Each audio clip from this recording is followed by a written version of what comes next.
Boa noite, todo mundo. Meu nome é Luísa, eu sou sócia aqui da Alma Mater e vou co-host, vou co-apresentar. Na verdade, quem vai apresentar esse webinar são as minhas colegas Alessandra e Maria Antônia. Elas vão se apresentar para vocês daqui a pouquinho. Ao longo da apresentação delas, que vai ter em torno de meia hora, 40 minutos, vocês podem deixar perguntas no chat ou no Q&A, tá? E, de resto, vamos falando do que a gente vai abordar hoje, tá? Antes, vou só apresentar a Alma Mater um pouco para quem não conhece. Nós somos uma consultoria brasileira, temos quase 13 anos no mercado já, temos muita experiência de auxiliar alunos brasileiros a estudar nas melhores universidades do exterior, muitas vezes recebendo bolsa, prêmios, e temos uma excelente taxa de aprovação. E temos bastante experiência de fazer applications para o Canadá, que eu acho que é uma região que é muito interessante, a gente pode descobrir um pouquinho mais sobre ela hoje, e mesmo se a sua top choice, a sua primeira escolha não é o Canadá, acho que vale a pena ouvir a Alessandra e a Maria Antônia, tem uns pontos bem interessantes que elas vão conversar com vocês. Pode passar para o próximo, Maria, obrigada. Então, hoje a gente vai falar um pouquinho sobre aonde que o Canadá se encontra nos rankings globais de universidade, o que são as vantagens de estudar no Canadá, tanto acadêmicas quanto de vida, o que são os custos envolvidos, existem bolsas, quais são, como funciona, um pouco sobre os requisitos da candidatura, um pouco sobre oportunidades de pesquisa, e aí a gente vai abrir para um Q&A para vocês fazerem as perguntas, tá bom? Eu vou passar a palavra para a Alessandra, que vai começar a conversa com vocês. Oi, gente, boa noite. Então, antes de mais nada, a gente queria saber um pouco do que vocês já sabem, né, sobre o Canadá, especificamente sobre os dias de sol. A gente tem um poll aqui. Qual dessas cidades tem mais dias de sol?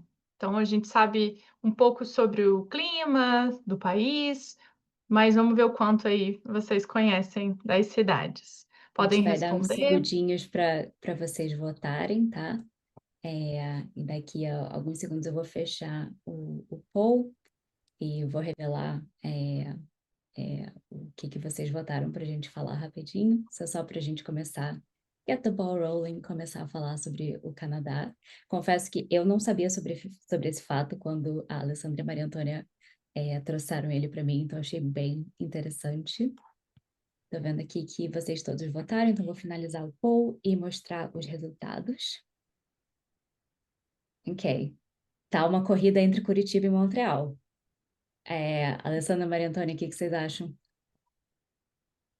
É interessante, né? A gente vê que Curitiba é um lugar com mais sol, ou algumas pessoas também acham que cidades no Brasil, como Rio de Janeiro, também tem mais sol, e realmente, né, depende muito do clima. Mas, na verdade, é Vancouver. Entre essas cidades, Vancouver, apesar de ser conhecida como Raincouver, por ter muitos dias de chuva, entre essas cidades também é a que tem mais dias de sol. E, então, é um local que chove realmente bastante, principalmente nos meses de inverno, mas nos meses de verão quase não tem chuva. E mesmo nos meses de primavera e outono, a gente tem muitos dias de sol, muito agradáveis para aproveitar as belezas da cidade. E aí, vocês estão vendo algumas das minhas fotos, né, no tempo de tendo morado lá. Então, vou falar um pouquinho de mim, da minha experiência. Meu nome é Alessandra, eu sou formada em psicologia pela Universidade Federal de Santa Catarina e fiz o meu mestrado na University of British Columbia. Em 2018 eu comecei, finalizei em 2019, foram 2 anos, né, de curso. E nesse tempo eu tive várias oportunidades. Como vocês podem ver aí, tem uma foto de eu apresentando num congresso internacional. É, e aí vocês também conseguem ver que tem neve, mas é mais nas montanhas ao redor. A gente vai falar um pouquinho mais disso depois. E essa foto ali de baixo também dá para ver que mesmo no inverno, aí é janeiro, e as pessoas estão jogando vôlei na praia. E aí, nesse tempo, eu tive diversas oportunidades de conhecer pessoas de lugares diversos do mundo, fazer pesquisa em vários lugares e conhecer lugares incríveis na cidade. e, vale muito a pena conhecer o Canadá. Acho que a gente pode continuar. Então, uma das coisas que os nossos alunos, eles valorizam muito, né, quando eles nos procuram, são os rankings das universidades. E aqui a gente pode ver uma comparação entre essas 3 universidades que a gente vai estar focando hoje, que é a University of Toronto, University of British Columbia e a McGill University. Essas 3, elas são muito bem ranqueadas mundialmente, né. A University of Toronto, por exemplo, ela está em 21º lugar mundialmente, comparado aí com a Cornell University, que está em 20º, e a UCL, no Reino Unido, que está em 22º. A University of British Columbia, ela está aí comparada com a Georgia Tech e com a KCL, que está em Londres, né. Então são universidades que são muito procuradas pelos nossos alunos e que às vezes a gente não considera uma canadense, mas está ali, pareada, né. E a McGill, por último, aí parecida com a, LSE e a UT Austin.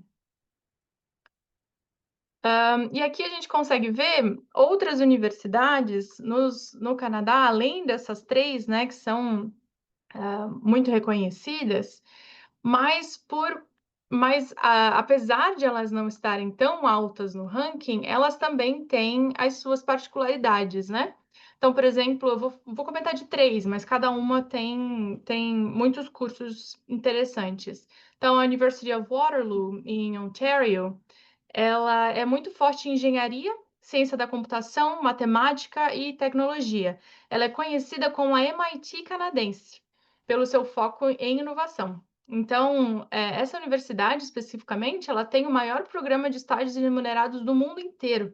Então, acaba tendo muita oportunidade para quem tem interesse nessas áreas específicas, né? Então, esses estágios, eles acontecem em empresas como Google, Microsoft, Amazon e Tesla. Então, muitos brasileiros acabam tendo interesse por essa universidade, justamente por esse foco, né. Além dessa, também a McMaster University, no mesmo local, ela tem um forte foco em saúde, medicina e ciências da vida.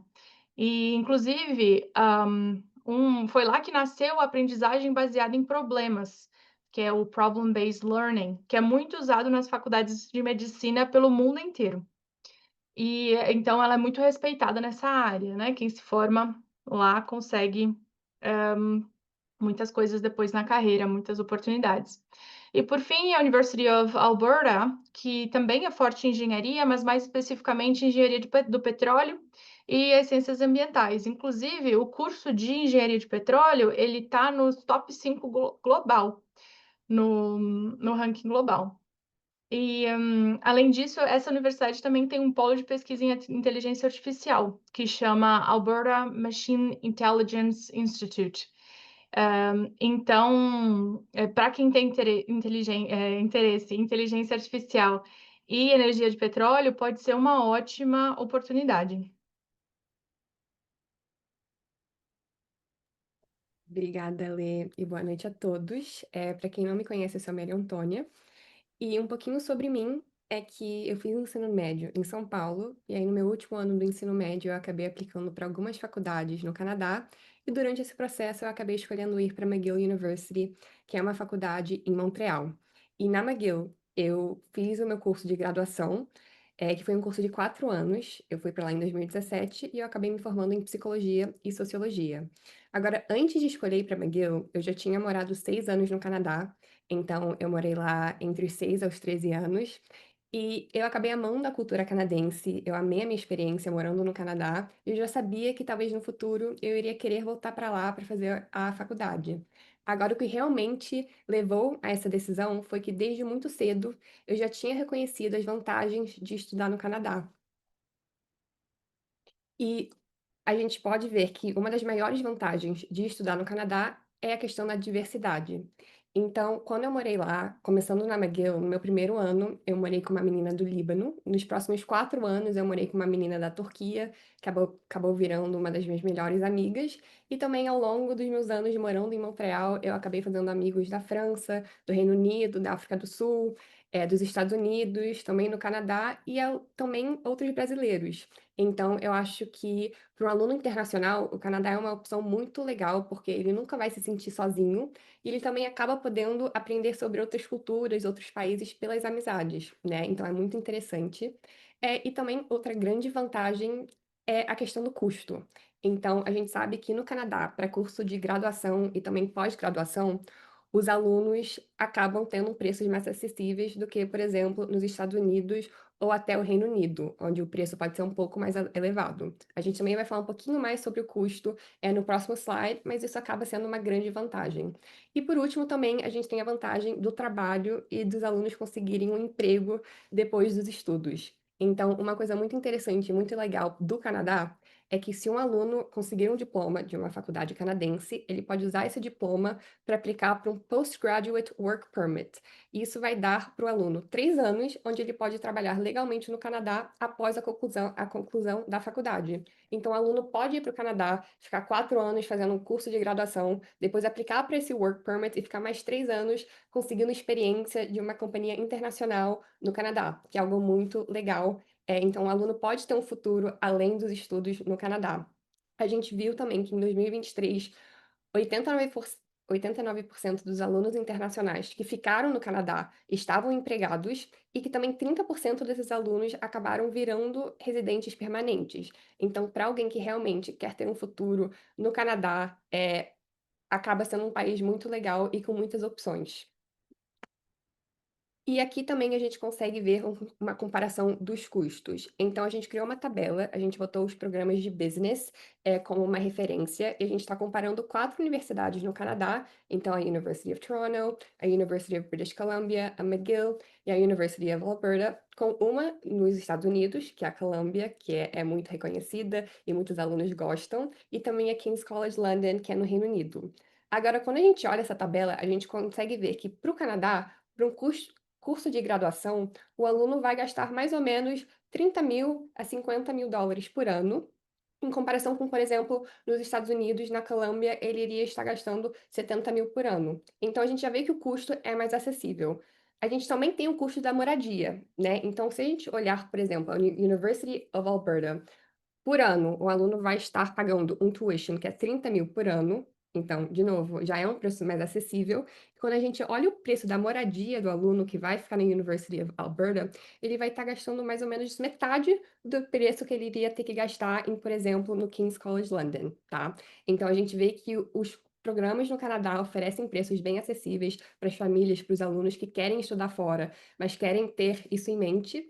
E além disso, a gente também tem a opção de bolsas e scholarships, onde o aluno pode receber um valor a mais, que vai abaixar esse custo ainda mais e deixar uma coisa mais acessível ainda. Então, a gente vê que o Canadá é uma opção muito interessante e a Lê vai falar um pouquinho mais sobre as opções de bolsas e scholarships para esses alunos. Obrigada, Maria Antônia. Então, mais especificamente nessas 3 universidades que a gente está focando por enquanto, a gente tem diversas oportunidades, né? Mais para alunos internacionais, mais especificamente no momento da entrada na universidade, você pode conseguir na University of Toronto, por exemplo, essa Lester B. Pearson, que pode pagar por todo o seu curso, né? E aí, todas elas dependem do seu destaque acadêmico, principalmente, mas também o seu impacto comunitário. Então, as suas atividades extracurriculares acabam sendo muito importantes aqui, né? E aí, cada uma dessas universidades vai ter alguns critérios um pouco diferentes, uma quantidade um pouco diferente de que você pode ganhar, mas todas são no momento em que você entra na faculdade, é oferecido a você esse valor para te ajudar no pagamento da anuidade e das suas despesas. E aí é importante destacar que a data específica para você se inscrever para as bolsas, ela é um pouco antes da data final da inscrição das faculdades, né? Então, é importante você se organizar com antecedência para que você envie o seu material do application com antecedência para que você seja considerado para essas bolsas.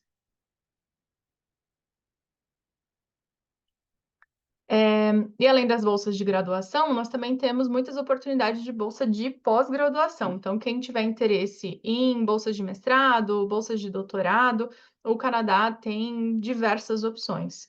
E aí, aqui em cima, a gente destacou 2 oportunidades que são para qualquer universidade do Canadá, e a gente tem as específicas por universidade também. Os valores variam, os critérios variam, mas quem tiver interesse em saber um pouco mais, se quiser fazer uma pergunta no Q&A ou quiser procurar a gente depois, a gente está super disponível aí para responder vocês. Ótimo. Agora a gente vai falar um pouco sobre os requisitos de entrada. Então, o que um aluno que quer estudar para o Canadá vai precisar ter. Então, a gente botou um primeiro exemplo da University of Toronto e a gente já consegue ver que a média que eles pedem é uma média de notas altas. Então, para o aluno que está fazendo o ensino médio, eles querem ver mais ou menos acima de 85%, então 8,5 de 10. Para o aluno que está fazendo o IB, eles vão querer ver uma pontuação entre 36 e 40. E para um aluno que vai fazer o SAT, o teste, eles vão querer ver uma pontuação de 1.430 a 1.540. Então, a gente consegue ver que são médias altas, né? E para um aluno que tem interesse em estudar no Canadá, especificamente a University of Toronto, é muito importante ele, assim, focar nos estudos e tentar tirar notas altas para poder aumentar as chances de aceitação. Quando a gente olha também para UBC e para McGill, a gente vê que a média é parecida. Então, sabemos que essas 3 universidades são as top 3 do Canadá, então elas acabam sendo um pouco mais competitivas e por isso eles querem ver uma média mais alta. Porém, também é importante saber que a média vai ser diferente de acordo com o curso e que o aluno escolher. Tá? Então, por exemplo, se a gente olha no McGill, a gente vê que a pontuação do IB está entre 33 e 40 pontos. Então, para um aluno, por exemplo, que tem interesse em engenharia, se ele quiser fazer engenharia civil, ele vai ter que ter uma pontuação de 37 ou mais no IB. Agora, para um aluno que quer fazer engenharia de mineração, ele vai ter que ter um 33 ou mais.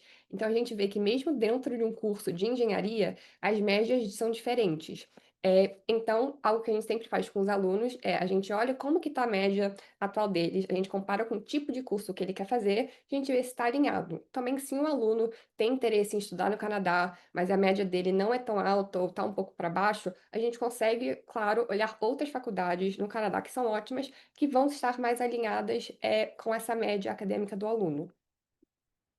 E também falando agora sobre o processo de candidatura, a gente vê que para o Canadá o timeline é bem parecido com, por exemplo, os Estados Unidos e a Europa, e os applications, né, as candidaturas, elas abrem mais para o final do ano, então em setembro e outubro, e de acordo com a universidade ou cada região, o aluno vai ter que criar um portal de inscrição, tá? Então cada faculdade, cada região vai ter o seu próprio portal, onde o aluno vai se inscrever. A gente também vê que o foco principal do Canadá sempre vai ser as notas, então o aluno tem que ser forte academicamente, mas além disso, cada programa também pode ter um requisito extra. Então, por exemplo, pode ser que para um programa de artes, o aluno só vai ser considerado baseado na nota dele. Agora, para um programa de engenharia, eles podem pedir uma entrevista ou uma redação. Então, isso pode mudar de faculdade por faculdade e também mesmo da mesma faculdade. Pode ser que um curso tenha um requisito e outro curso vai ter outro. Então, é importante a gente alinhar com o aluno o que ele precisa preparar para ele poder, né, estar pronto para os applications. A gente também vê que para um aluno brasileiro, ele pode mandar, por exemplo, a nota do Enem dele, para as faculdades e pode ajudar a aumentar as chances deles e mostrar o nível acadêmico. Então, isso é um fator legal para os alunos brasileiros, que eles podem usar a nota do ensino médio para alguns programas e algumas faculdades para mostrar o desempenho acadêmico. E por último, a gente também queria falar um pouco sobre as oportunidades de pesquisa. Então, eu trabalhei num laboratório na McGill de pesquisa no meu terceiro ano da faculdade. A Alessandra também trabalhou na UBC, durante os estudos dela no laboratório de pesquisa. Então, a gente vê que no Canadá tem um alto investimento em pesquisa. O governo canadense dá esse investimento para as faculdades para poder manter essa excelência acadêmica. Então, falando sobre essas 3 principais faculdades que a gente mostrou hoje, a University of Toronto, a University of British Columbia e a McGill, a gente vê que elas estão entre as top 50 melhores do mundo na área de pesquisa e de inovação. Então, se um aluno tem um interesse acadêmico, ele quer entrar nessa área de pesquisa, uma universidade no Canadá é uma ótima opção e, com certeza, o aluno consegue, acrescentar uma pesquisa para o currículo dele, que também pode ajudar, por exemplo, no futuro, aplicar para um emprego, aplicar para um mestrado. Então, fazendo essas experiências de pesquisa durante a faculdade, o aluno pode, por exemplo, conhecer alunos mais velhos, ter uma relação mais próxima com os professores. Esses professores podem acabar escrevendo, por exemplo, uma carta de recomendação para esse aluno aplicar para um mestrado ou para um doutorado. Então, a gente vê que um ponto forte, né, para um aluno internacional e para o Canadá é que ele pode acrescentar essas experiências no currículo dele e pode fortalecer o currículo dessa maneira de pesquisa. A Lê também, eu acho que tem muita experiência própria, então ela pode acrescentar um pouquinho sobre a área de pesquisa no Canadá. O Canadá, ele tem diversas agências de fomento, né? Agências de fomento são essas agências que dão o dinheiro para que o pesquisador possa fazer a pesquisa. E cada uma dessas agências de fomento, elas são específicas para uma área de conhecimento. Então, ao contrário do Brasil, né, a gente não tem nenhuma que seja específica para as ciências sociais. O Canadá tem a SSHRC, né, que é específica para ciências sociais. Então, se você tem um projeto mais da área de humanas e ciências sociais, você também pode conseguir um bom financiamento para a sua pesquisa. E aí, as oportunidades são tantas que você não precisa ficar só na sua área, né? Então, eu, como mestranda em psicologia, eu fiz um estágio de pesquisa num grupo das ciências políticas, fiz na educação, então você não precisa, você consegue explorar, né, outras possibilidades, outras áreas, conhecer pessoas de outros campos, e isso acaba te aumentando o seu networking também, né? O que é bom não só para quem tem interesse em pesquisa e quer fazer um mestrado, um doutorado depois, mas também quem quer entender um pouco mais das áreas daquele programa que você está estudando e de outros programas, e mesmo também conseguir um trabalho numa empresa depois, com essa experiência e com esse networking que você construiu. Então, essas oportunidades que o Canadá oferece acabam sendo muito ricas, né, para quem tem interesse de ter uma carreira tanto no próprio Canadá, ou mesmo quer fazer um mestrado depois nos Estados Unidos ou voltar para o Brasil, acaba sendo bastante amplo, né, as possibilidades.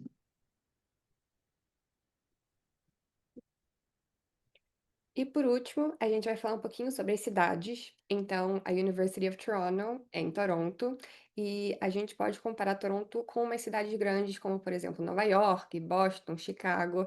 Então, é uma cidade muito grande, com muita cultura. Do Canadá, Toronto é conhecido como centro financeiro e multicultural. Então, para os alunos que querem, talvez, depois trabalhar no Canadá, né, crescer na vida profissional, eles vão ter muitas oportunidades até especialmente em negócios e tecnologia para os alunos que têm, né, esse interesse. Então, Toronto acaba sendo uma cidade muito completa. Eu sei que muitos alunos, eles, assim, querem ir para Nova York, querem ir para Chicago, têm esse interesse, e Toronto é um lugar muito parecido, e muito interessante para esses alunos. A gente também botou aqui um visual sobre a temperatura de Toronto. Então, como vocês conseguem ver, no verão tem uma média de 22 graus e no inverno é uma média de -4. Então, eu sei que tem muita gente que tem um pouco de medo de frio, eles acham que o Canadá, eles vão sofrer muito, mas se a gente comparar Toronto com essas mesmas cidades, então, por exemplo, Nova York, a gente vê que a média é mais ou menos igual. Então, se o aluno está pensando em ir para os Estados Unidos, o Canadá também é uma opção muito parecida e muito interessante.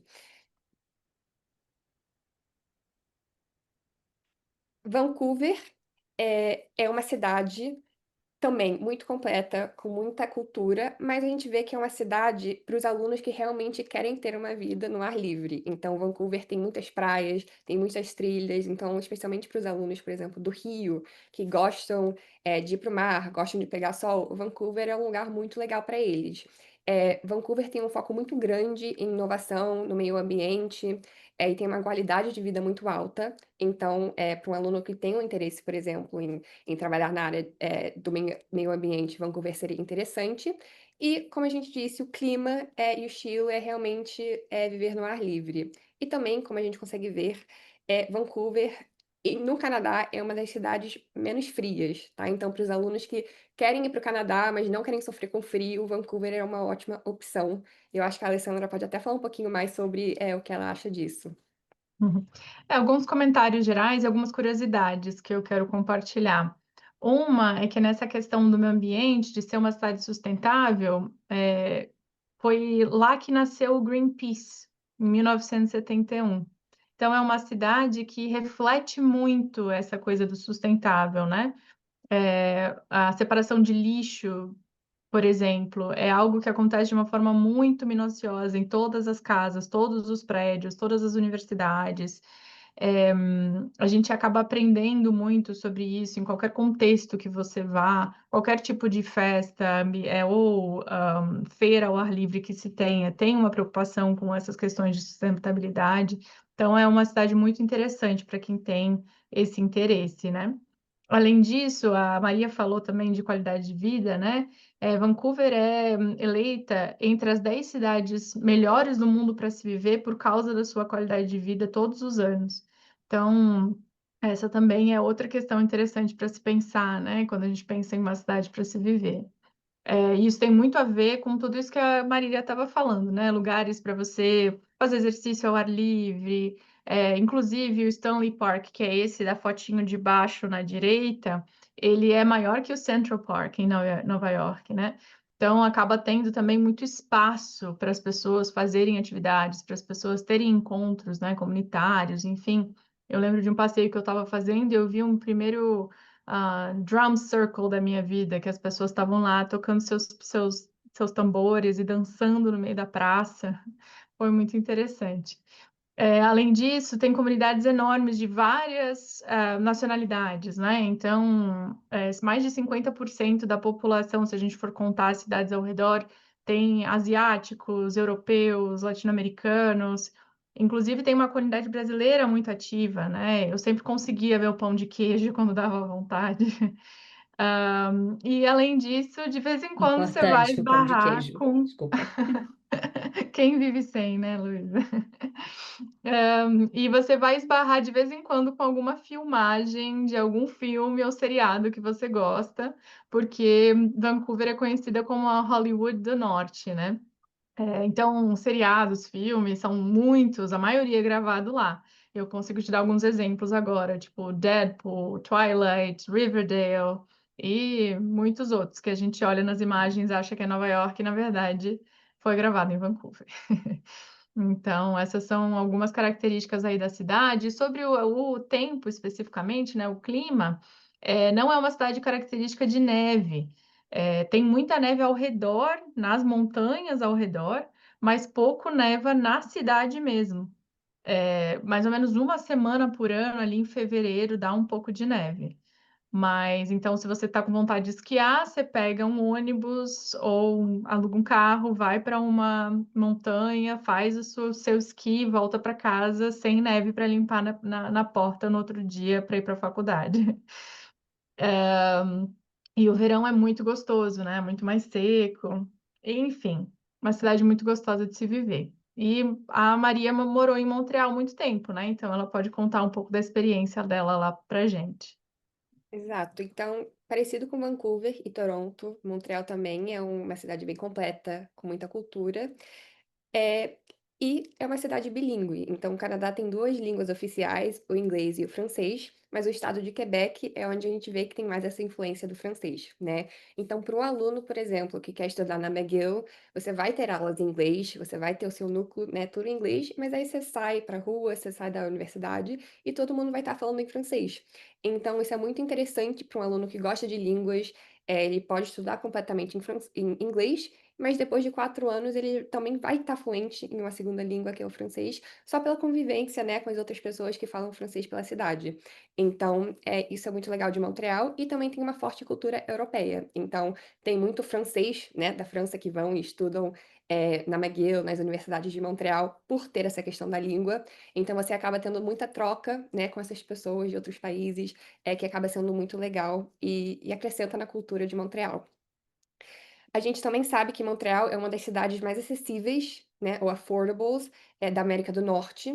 Então, comparada com, por exemplo, Nova York ou Londres, onde você vai ver que um apartamento, uma casa, o preço vai ser mais alto, Montreal é bem mais acessível. Até comparado com, por exemplo, Toronto e Vancouver, a gente vê que em Montreal o custo de vida é mais acessível, né, então para um aluno, para uma família que está considerando o Canadá, que é um preço mais acessível, a gente sabe que os cursos já são mais acessíveis, mas também que, a cidade em si de Montreal é muito interessante, tá. E também a vida artística, em Montreal você vai ter muito festival de música, é uma cidade com uma gastronomia vibrante, né, então acaba sendo uma cidade muito legal para os alunos, entre os 18, 24 anos, eu acho que é, assim, para mim foi a cidade ideal, para fazer os meus estudos. E também, vendo a temperatura, Montreal é uma das cidades mais frias do Canadá, tá. Então eu sei que pode ter alunos que não querem, que não gostam do frio, mas eu vou dizer que a cidade é muito preparada para enfrentar o inverno, tá. Então, assim, você pode sair na rua, vai estar frio, mas você vai entrar na sala de aula, você vai entrar no supermercado, vai estar tudo aquecido, então você não vai sofrer tanto, você também se acostuma rápido, não são todos os dias de frio, né, você tem o verão muito quente, então, é uma cidade que está pronta para enfrentar esses dias mais difíceis, e também para os alunos que gostam do inverno, gostam de esquiar, eu acho que Montreal é muito legal, você pode no final de semana, eh e esquiar com seus amigos, e aí segunda você volta e vai para a universidade. Então é uma cidade que sim, pode ter essa questão do frio, mas eu acho que é para os alunos que gostam, é muito legal, a vida não para no inverno, então você vai ter muitos eventos, muitas coisas para fazer, e a cidade está muito pronta para enfrentar esses dias mais frios. E Maravilha, obrigada, Maria. Desculpa. A gente vai abrir para o Q&A, tá? Então vocês podem colocar perguntas no chat ou no botãozinho do Q&A. Eu vi que algumas pessoas já deixaram várias perguntas. Eu vou começar a ler elas para a gente ir respondendo. Só vou adiantar que se por acaso a gente não conseguir chegar na sua pergunta e você quiser falar com a gente, pode usar o QR Code aqui na tela, que leva vocês para o nosso site, nosso Instagram, ou para marcar uma consulta conosco, tá? E a gente pode falar do seu caso especificamente, mas eu vou tentar fazer que a gente consiga chegar nas perguntas todas, tá? A primeira pergunta, eu acho que talvez seja um pouco mais relevante para a Alessandra. Alguém perguntou sobre a pós-graduação e se a pós-graduação, se eu não me engano, está implícito, mas eu acho que essa era a pergunta, se a pós-graduação também dá o graduate visa, se você pode trabalhar depois que você se formar no mestrado ou alguma outra pós-graduação. Sim, aham, e inclusive você pode trabalhar também 20 horas durante a pós-graduação, tanto dentro da universidade quanto fora. E aí no verão também você tem pouquíssimas aulas ou você não tem aula, e aí esse tempo aumenta, você pode trabalhar até 40 horas. E aí pode ser tanto dentro da universidade, em grupos de pesquisa, quanto fora da universidade, e isso acaba ajudando também porque você consegue até custear uma parte do seu curso, né, com esses trabalhos de verão que você acaba conseguindo fazer. E o valor das bolsas, geralmente é por hora, gira em torno de $30 por hora. Então, os alunos de pós-graduação no Canadá são muito bem reconhecidos, né? Estou falando da minha experiência na UBC, mas eu não imagino que seja tão diferente nas outras universidades, não. Bacana. A próxima pergunta, acho que vocês dois podem responder, mas talvez a Maria Antônia pode começar. Alguém perguntou, são algumas perguntas embutidas, tá? Dando a mesma pergunta. Para ganhar as bolsas que a gente falou, tem que estar com todos os requerimentos, nota do Senior Grades ou APs feitos?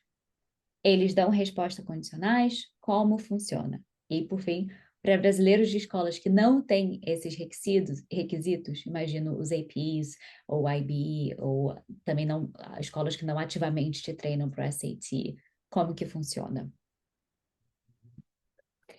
então, para os alunos que estudam em escolas brasileiras, que não, por exemplo, fazem o IB, não têm a oportunidade de fazer APs, eles podem, né, conseguir mostrar que tem os requisitos por outras maneiras. Então, pode mostrar, por exemplo, a nota do ensino, do Enem, eles podem se preparar para o SAT. Então, se tiver um aluno que começar a se preparar para o Canadá, sei que eu quero ir, mas não tenho IB, não tenho AP, a gente pode começar a pensar em aulas de SAT para o aluno poder se preparar, fazer um teste e usar esse teste para mostrar o nível acadêmico dele durante o processo do application, tá?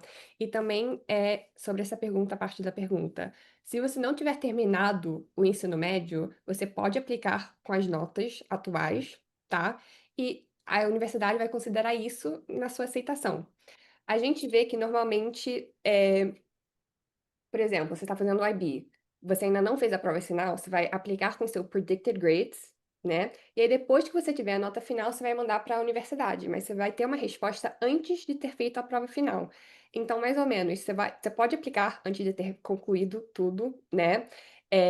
Mas depois você só tem que tomar cuidado para não deixar cair muitas notas, para realmente conseguir completar o IB, porque a universidade pode depois falar, olha, a gente já aceitou, mas agora a gente quer receber realmente o seu resultado final só para confirmar a sua aprovação, tá? Então pode ter essa questão.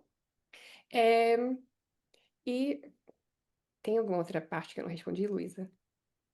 Eu acho que você tocou em todas as questões. Eu acrescentaria só que todos os nossos alunos têm acesso a um simulado e um aulão de SAT mais ou menos por mês. Então, você não necessariamente precisa ter um professor particular. Se você está fazendo acompanhamento com a gente te aponta para resources online para estudar sozinho, se quiser. E temos também esse ritmo de simulados e aulões que são coordenados pela Alma Mater Test Prep. Bom, se a gente esqueceu de alguma coisa, a gente pode mandar ou no chat ou aqui no Q&A, tá? A próxima pergunta, eu acho que a Alessandra pode responder. Alguém perguntou como que a Alma Mater pode ajudar se eu não sei o que eu quero estudar. Posso mudar de ideia?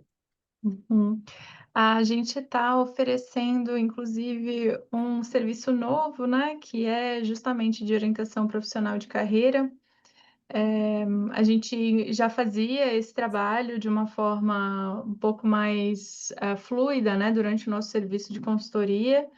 Então, durante o trabalho, a gente vai explorando, né, com o candidato as universidades, os cursos, os interesses, aquilo que ele tem de mais potencial mesmo, né? E esse trabalho já ajuda a gente bastante a, no final das contas, chegar na conclusão daquilo que vai ser mais interessante para esse aluno. E aí agora a gente vai começar a oferecer também um trabalho de orientação profissional de carreira no início de tudo isso. Então, os dois acabam trabalhando juntos para que no final a pessoa se sinta mais segura em fazer uma escolha. Mas a verdade é que a gente vai fazer muitas escolhas depois que a gente entrar na faculdade também, né? Então, seja das disciplinas que a gente vai fazer, seja dos professores que a gente vai se aproximar. Então, eu acho que uma coisa que eu diria é não bota tanta pressão nessa escolha, porque tem muitas outras escolhas para você fazer depois que você entrar na faculdade também. Não é a última escolha da sua vida, é só mais uma. E dá para fazer aos poucos, dá para fazer com calma, refletindo, conversando com o seu consultor. Vai dar tudo certo. Sim. Tem uma pergunta que eu acho que eu posso responder, que é um pouco mais breve. Alguém perguntou sobre MBAs nas faculdades principais, aí se quiserem complementar, tá? A Alessandra e Maria Antônia podem complementar. Mas a pergunta é especificamente qual que seria a nota no GMAT ou no GRE para entrar, e se vale a pena fazer um MBA nessas faculdades. Vou começar pela última pergunta. Eu diria que sim. Você pode acessar excelentes programas por talvez um custo-benefício às vezes mais amigável do que você teria em outras regiões, como Estados Unidos ou até Reino Unido. Então, acho que, enfim, claro que cada caso é um caso e a gente sempre gosta de conversar com cada candidato para entender mais a fundo o seu histórico, seus objetivos e tudo, mas de forma geral, sim, vale a pena. Com relação às notas do GMAT e do GRE, em linhas gerais, para um bom MBA nas melhores faculdades do Canadá, a gente está pensando em termos do GMAT em 600, 650 para cima, em termos de nota, e no GRE de 315, 320 para cima, tá? Mas cada programa vai ter as suas especificidades. A gente sempre faz uma planilha bonitinha com os nossos alunos, em que a gente coloca todos esses detalhes, tá? Mas, em linhas gerais, pode se guiar pelo que eu falei agora. Temos uma pergunta que veio aqui no chat. Acho que eu posso abrir para tanto a Alessandra quanto a Maria Antônia. Alguém pediu para vocês explicarem um pouco mais sobre os programas de admissão no Canadá, ou seja, tem Early Admissions, tem Bind Admissions, é como nos Estados Unidos, acho que é isso que essa pergunta quer saber. O que tem de diferença? Isso acho que vale mais para quem está aplicando para graduação, né? Sim.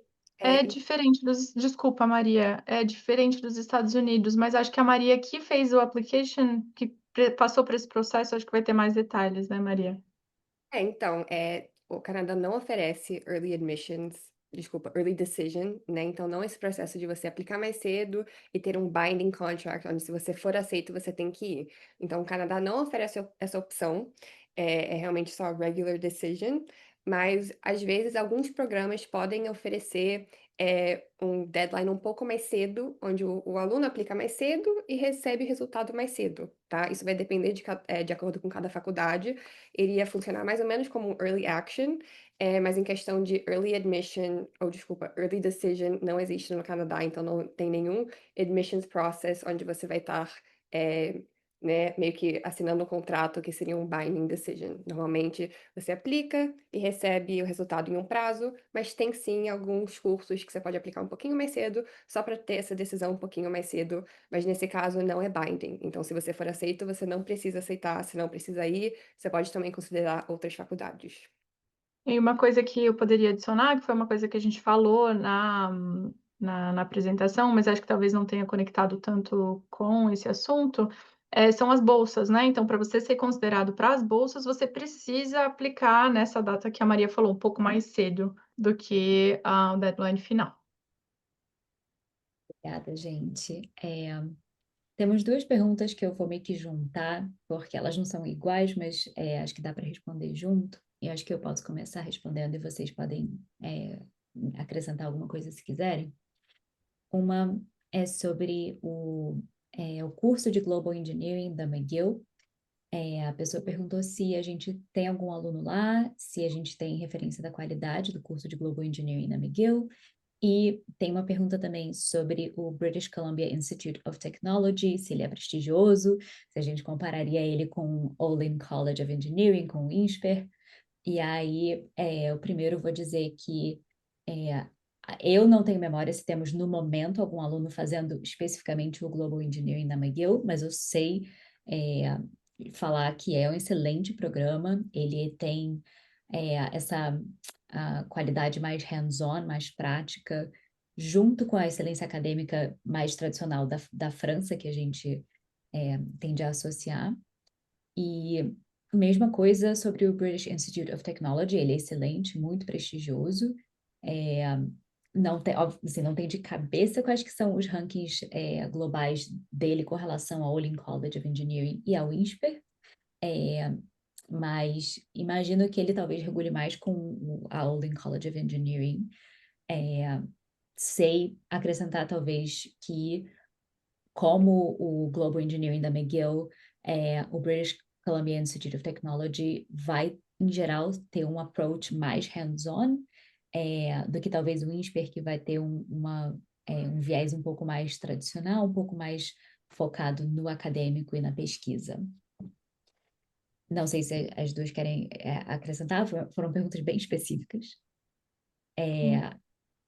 Temos uma pergunta mais genérica. Não sei se alguém queira falar alguma coisa, eu posso passar para ela. Pode O passar. que eu diria só sobre qualidade de programa, que também acaba fazendo muita diferença, e aí eu vou focar um pouco mais na pós-graduação, é uma coisa que dá para você também levar em conta, que a gente pode ajudar também, é olhar os professores, né? Porque os professores que vão fazer a tua supervisão durante um mestrado, um doutorado, fazem bastante diferença também, além do instituto onde você vai fazer, né? Então, a quantidade de publicação, a qualidade da publicação, se tem bastante contato internacional, se os professores têm bastante contato internacional, isso acaba abrindo muitas portas para você também. Então, é algo que todos esses institutos e universidades que a gente tem falado aqui têm, a gente só precisa, então, encontrar aquele que faz mais sentido para a área que você tem interesse e que tenham, então, essas publicações, essa qualidade para conseguir te dar mais oportunidades também, né, na carreira, enfim. Filha, isso mesmo. Temos uma outra pergunta que é fácil conseguir emprego? Aí, não sei como é que vocês colocariam, é uma pergunta genérica, então vou deixar Eu aberto.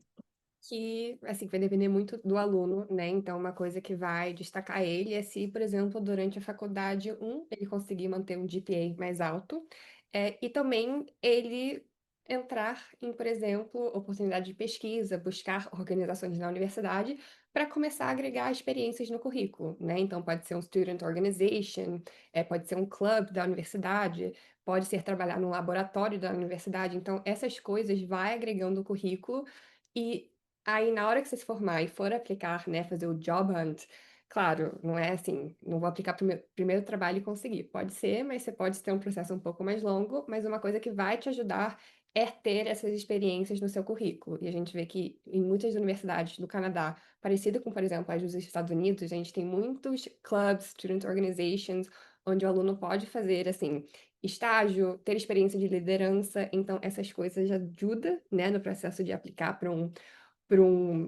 trabalho no Canadá. Eu sei que quando eu me formei na McGill, eu fiz o job hunt.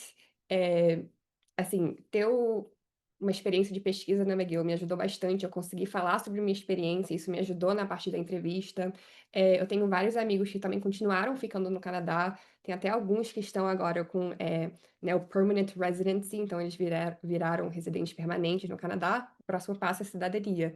Então, eu sei que tem muitos alunos internacionais que conseguiram e estão lá até hoje. Então, claro, tem a questão de tem que dar um esforço, tem que acrescentar o currículo, mas eu diria que as empresas canadenses, eles gostam dos alunos internacionais, eles gostam de alunos que vão ter, assim, experiência culturais. Então, isso acaba até ajudando, talvez, nesse job hunt, né, e procurar um emprego depois dos estudos. Eu assino embaixo de tudo que a Maria Antônia falou, acho que é isso mesmo. E quanto melhores as relações que você for estabelecendo com seus colegas, com seus professores, com essas pessoas de clubes que você for participar, estágios, e aí você pode fazer tanto dentro da faculdade quanto fora. A gente deu exemplos de outras universidades aí também, né, que tem parcerias com Google, Amazon. Então, você ter isso no seu currículo também te bota à frente, né? E aí, claro, vai depender muito da área que você se formar, né? Cada universidade também tem alguma especificidade nesse sentido. Então, vale a pena você também saber se essa universidade que você está buscando tem o mesmo, os mesmos caminhos, interesses e qualidades que você está buscando no currículo do curso que você vai fazer, né?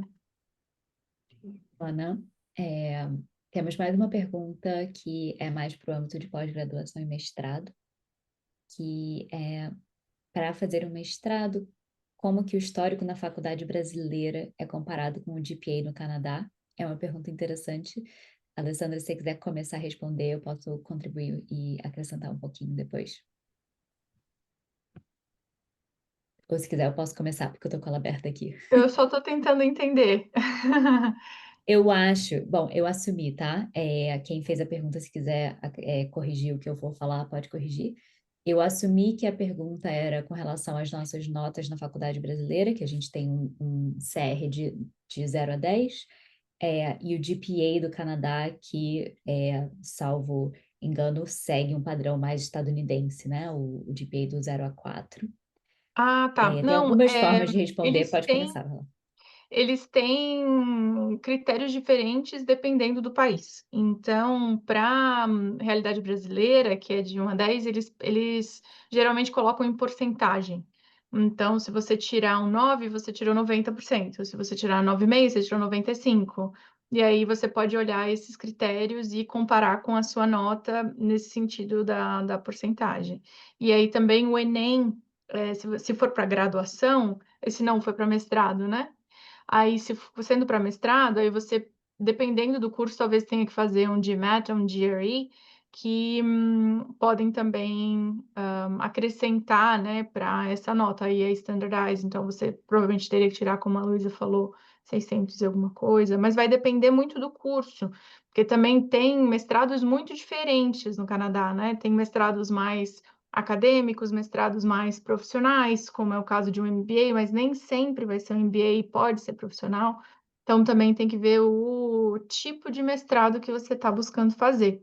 Se você quiser um mestrado mais acadêmico, por exemplo, você já tem que apresentar experiência em pesquisa, um projetinho. Se você quiser um MBA, aí você precisa apresentar experiência, às vezes de 5, 6 anos. Então, os critérios mudam dependendo do mestrado, né? Exato. Eu acho que eu acrescentaria, e isso vale tanto para pós-graduação quanto para graduação, se você está numa escola brasileira fazendo ensino médio, ou se você está numa universidade brasileira. Existe uma diferença cultural com relação aos Estados Unidos, Canadá e Brasil, que tende a ser, a gente não costuma tanto dar 10 para os alunos, né? Tanto quanto talvez nos Estados Unidos ou no Canadá você tire um 4, você tira a nota mais alta no seu GPA. Mas não se desespere.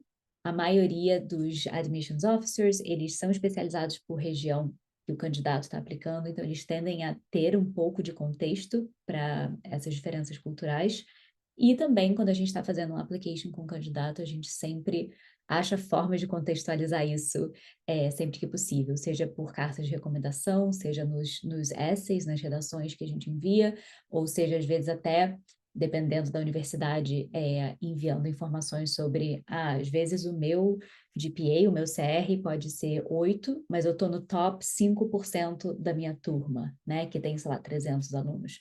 Então, isso é um dado extra que pode ajudar a contextualizar, sem falar em provas como o SAT ou o GRE, o GMAT, ou os APs, que podem também ser um dado extra aí para vender o seu caso assim para o admissions officer como aluno de muita qualidade acadêmica. Temos uma pergunta, não sei se a gente vai ter tempo para mais de uma, mas pelo menos uma no final aqui, que é uma pergunta que veio da social media do nosso Instagram, que eu vou abrir para as duas falarem, mas eu ia convidar a Maria Antônia para falar um pouquinho sobre Montreal especificamente, que eu acho que ela não teve tanto tempo de falar na apresentação. Aí a pergunta é aquela pergunta que todo mundo faz sobre o Canadá: como que é viver no Canadá no inverno? É tão frio quando as pessoas falam? Enfim, como é que imagina a experiência de vocês, o que vocês diriam para alunos? Sim. Então, eu morei em Toronto por 6 anos e eu morei em Montreal por 5. Então, é, Montreal, sendo, né, o mais frio, eu diria que, assim, primeiro você se acostuma, então eu sei que tem esse choque inicial de, nossa, eu vou para um lugar, o inverno faz -10. O inverno, eu diria que é mais frio. Dezembro, janeiro, fevereiro, começando março, já começa a esquentar. Então, sim, tem uma fase mais fria, mas, de novo, em Montreal, a cidade é muito preparada para o inverno. Então, em Montreal tem uma coisa chamada Underground City.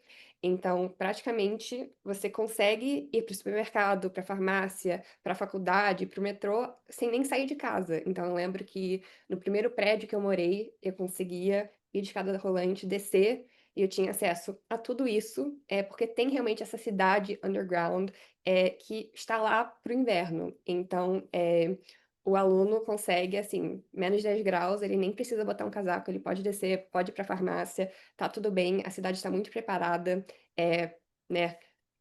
Você vai ter aquecedor, na sua casa, na universidade, então se você tem muito medo do frio, não precisa ter muito medo. E também tem a questão que são só esses 3 meses que pode ser um pouco mais frio, mas aí você vai ter o resto, uma experiência muito tranquila. Então o verão é bem quente, eh você vai ter dias de sol, você pode ir pra praia, não é, assim, um desespero. E também no inverno eu posso dizer que em janeiro, em Montreal, tem um evento que chama Igloo Fest, e é no ar livre. Então é um evento de música sempre tem um DJ bem famoso, é um artista reconhecido, ele toca no ar livre e todo mundo vai, mesmo tá, tipo, menos 10 graus, tá todo mundo lá fora. Todo mundo vai de snowsuit, luva, gorro, não tem problema, a vida não para. Então, eu diria que, a cidade está muito pronta, né, para enfrentar o frio, e dois, mesmo no frio, a gente consegue curtir, sair, e tem muitos eventos muito legais. E também não falando só do frio, do inverno, eu acho que Montreal em si é uma cidade com muita cultura, então tem esse aspecto europeu, né, essa influência muito forte.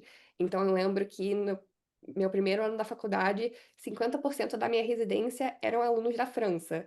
Então você acaba tendo uma troca muito legal, você consegue, assim, até depois visitar eles, né, na França, você faz muitas amizades internacionais, então acho que isso é um forte de Montreal, que é muito interessante, e você consegue, né, aprender uma segunda língua, que eu acho que também pode até ajudar no currículo e depois ajudar a você encontrar um emprego no Canadá, né? Então, no Canadá, já que é um país bilíngue, você pode, né, ter esse ponto mais forte no seu currículo. Estudando em Montreal, você vai conseguir adquirir a língua, e aí quando você for aplicar para o emprego, você pode falar, olha, eu não falo só inglês, eu não tenho todas as experiências de pesquisa, de clubs, numa nota alta, mas eu também agora sei falar francês. Então, isso também pode destacar o aluno, quando ele está procurando um primeiro emprego, se ele quiser ficar no Canadá.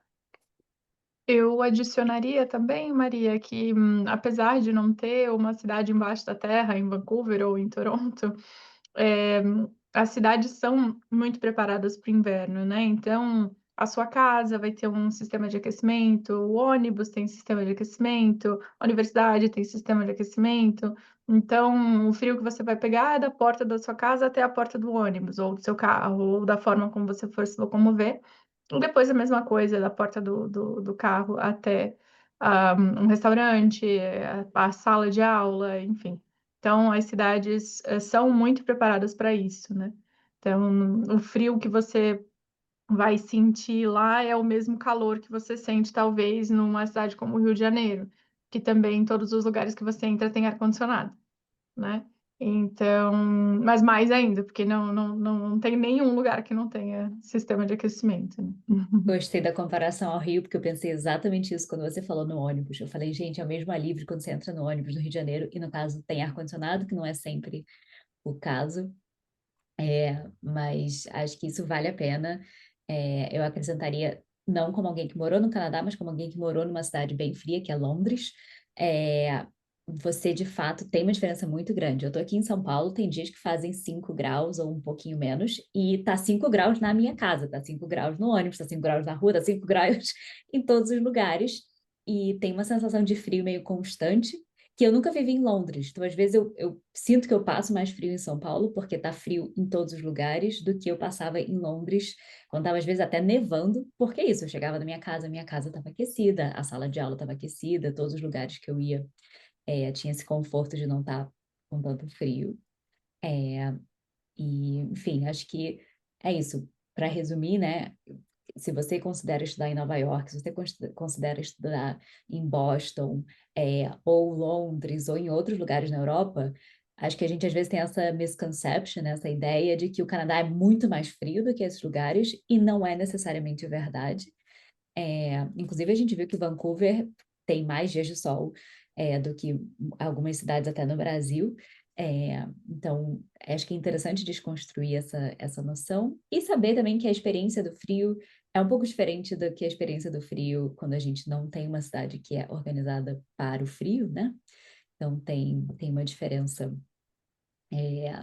acho que no dia a dia, assim. Eu diria também que eu acho muito aconchegante também estar no frio e entrar num café, pedir um café, um chá e sentar para estudar, com neve lá fora, ou não, ou só com um friozinho. E acho que pode ser gostoso, até para variar um pouco do Brasil.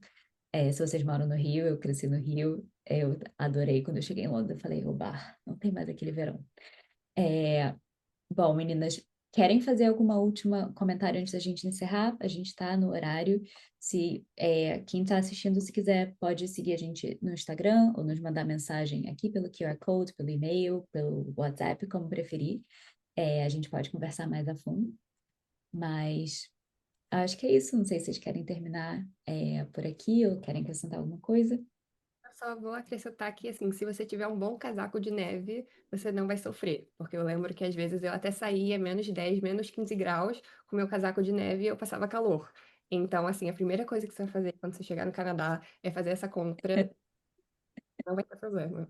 Até porque quando você chega nos lugares está quentinho, você quer tirar só uma camada, você não quer tirar um casaco, 2 blusas de lã. Então, um bom casaco de neve é um bom investimento, concordo.